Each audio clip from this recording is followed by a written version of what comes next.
Owner's syndrome and other medical anomalies. To want to own a restaurant can be a strange and terrible affliction. What causes such a destructive urge in so many otherwise sensible people? Why would anyone who has worked hard, saved money, and often been successful in other fields want to pump his hard-earned cash down a hole that, statistically at least, will almost surely prove dry? Why venture into an industry with enormous fixed expenses? Rent, electricity, gas, water, linen, maintenance, insurance, license fees, trash removal. With a notoriously transient and unstable workforce and highly perishable inventory of assets, the chances of ever seeing a return on your investment are about 1 in 5. What insidious, spongy-form bacterium so riddles the brains of men and women that they stand there on the tracks, watching the lights of the oncoming locomotive, knowing well will eventually run them over? After all these years in the business, I still don't know. The easy answer, of course, is ego. The classic example is a retired dentist who was always old. He was always told he threw a great dinner party.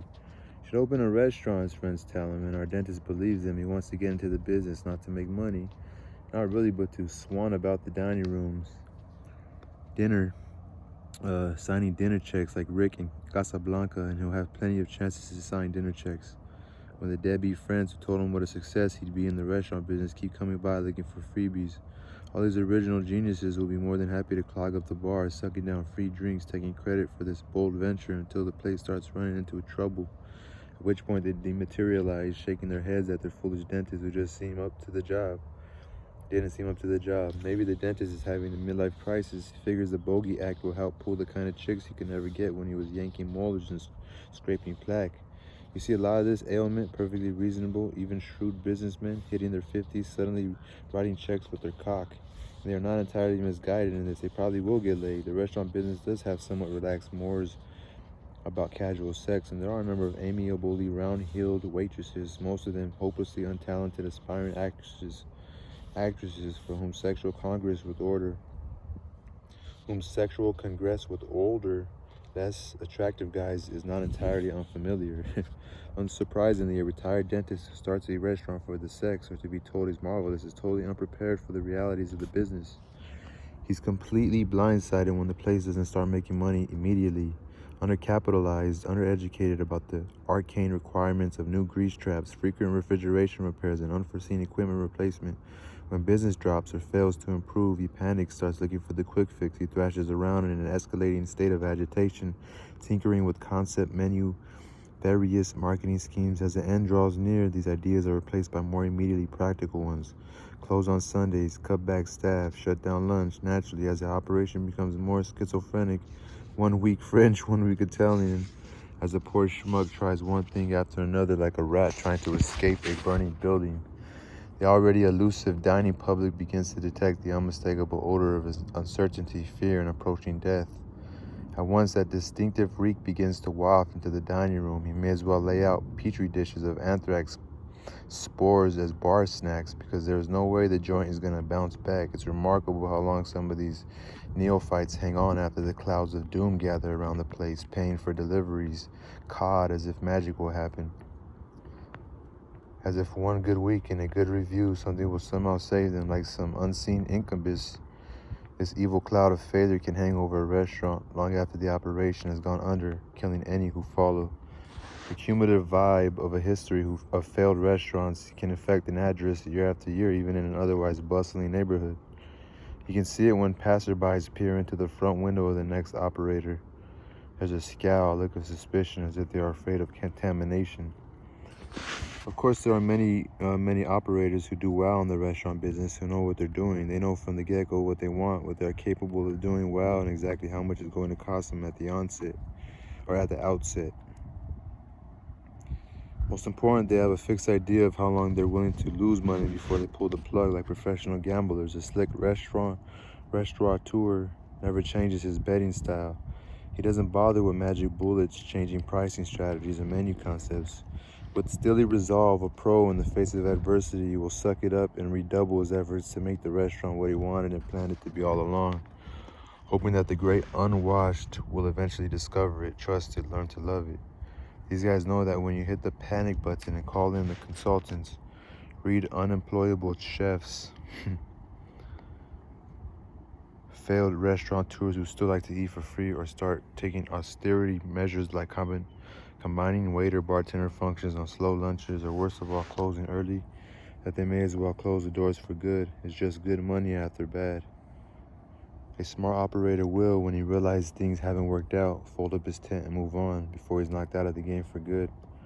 One disastrous restaurant venture can drag down an entire string of successful ones, as I have seen many times. These knuckleheads are even less easy to explain than the novice owner with a hard-on for Waitron Nookie. These knuckleheads are even less easy to explain than the novice owner with a hard-on for Waitron Nookie. Proven operators, guys with 2 or 3 or even more thriving restaurants, guys who are already beaten the odds, who have had and still have successful money-making joints spitting out dough. What makes these guys overreach? Often the original flagship operation is a simple, straightforward concept. A bar with decent food, or a simple country Italian restaurant, or a bistro, loved for its lack of pretension, but success makes these guys feel invulnerable. They must be geniuses, right? They're making money in the restaurant business, so why not open a 300-seat interactive Tuscan restaurant takeout with merchandising outlet in high-rent district? Or 3 more restaurants, maybe the Hamptons, Miami, the Seaport, 2 frat bar saloons with 2 Chinese cooks and a large-breasted bartender, as overheads have been raking in dough. So why not open up a jazz club themed restaurant in Times Square, a multi-story one with a 3-star chef and live music? The answer is simple, because it's not what they're good at.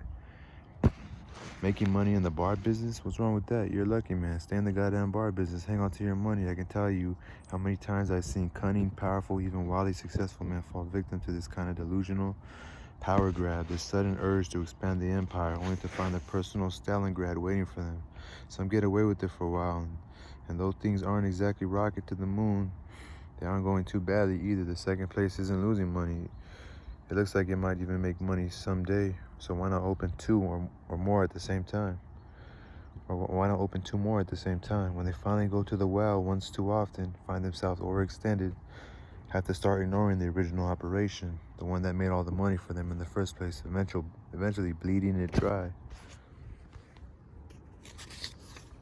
Next thing you know, the Russian tanks are rolling through the suburbs, misusing your womenfolk, and Mr. Restaurant Genius is holed up in the bunker thinking about eating his gun.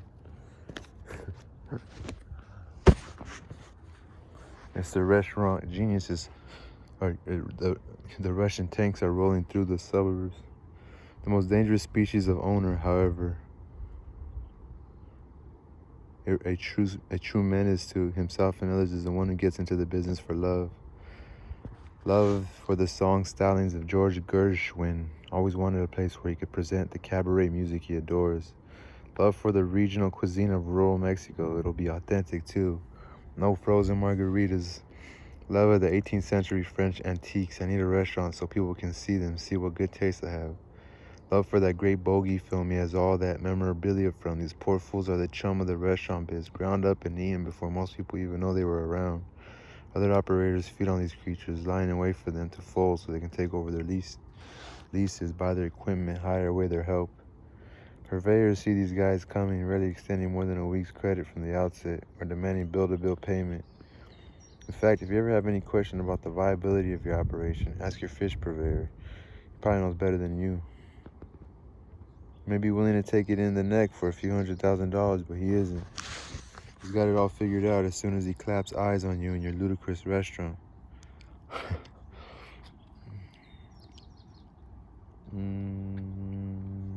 Exactly how much he's willing to get stiff for when he's suddenly throwing the towel. Chances are it's no more than a week's worth of product. Given these perils, why would anyone want to do it? And arguably a successful restaurant demands that you live on the premises for the first few years, working 17-hour days with total involvement in every aspect of complicated, cruel, and very fickle trade. You must be fluent in not only Spanish, but the Kabbalah-like intricacies of health codes, tax law, fire department regulations, environmental protection laws, building code, occupational safety and health reg, fair hiring practices, zoning, insurance, the vagaries, the back alley, back scratching of liquor licenses, a netherworld of trash removal, linen, grease disposal, and with every dime you got tied up in your new place, suddenly the drains in your prep kitchen are backed up with the raw sewage, pushing hundreds of gallons of impacted crap into your dining room. Your coke-addled chef just called that Asian waitress who's working her way through a law school a chink, which ensures your presence in court for the next 6 months. Your bartender is giving away the bar to underage girls from one tag, any one of whom could then crash Daddy's Buick into a bus load of divinity students, putting your liquor license in peril. To say the least, the Ansel system could go off, shutting down your kitchen in the middle of a $10,000 night. There's the ongoing struggle with rodents and cockroaches, any one of which could crawl across the Tina Brown foretop in the middle of the dessert course. You just bought $10,000 worth of shrimp when the market was low, but the walk-in freezer just went on the fritz, and naturally it's a holiday weekend, so good luck getting a service call on time.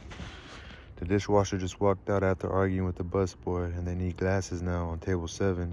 Immigration is at the door for a surprise inspection of your kitchen's green cards. The produce guy wants a certified check. Or he's taking back the delivery.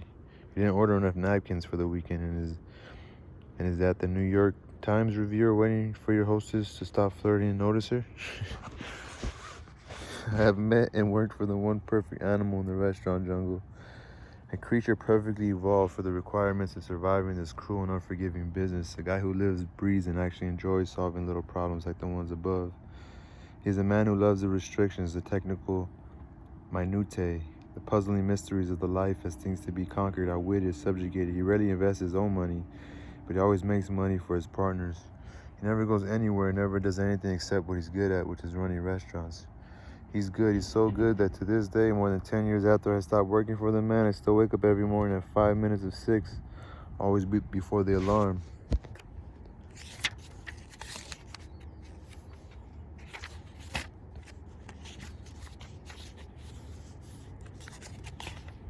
And I'm never late to work. Why? Because to disappoint the man, not to live up to a shining example of total involvement, would be even now treason to my trade. Not to live up. I became a real chef, meaning a person capable of organizing, operating, and most important, leading a kitchen because of the man. He taught me everything really important I know about the business. More than anyone else I encountered in my professional life, transformed me from a bright but druggy fuck-up into a serious, capable, and responsible chef. He made me a leader, the combination of good guy, bad guy the job requires. He's the reason I am never out sick, why I go to sleep every night running tomorrow's prep list and menus through my mind. He's also the reason I smoke 3 packs of cigarettes a day and know everything there is to know about everyone I work with. Why my purveyors cringe when they get my call, and my wife has to remind me when I get home from work that she's my wife and not an employee. Why my purveyors cringe when they get my call, and why my wife has to remind me when I get home from work that she's my wife and not an employee. Let's call him Bigfoot. Oh yeah.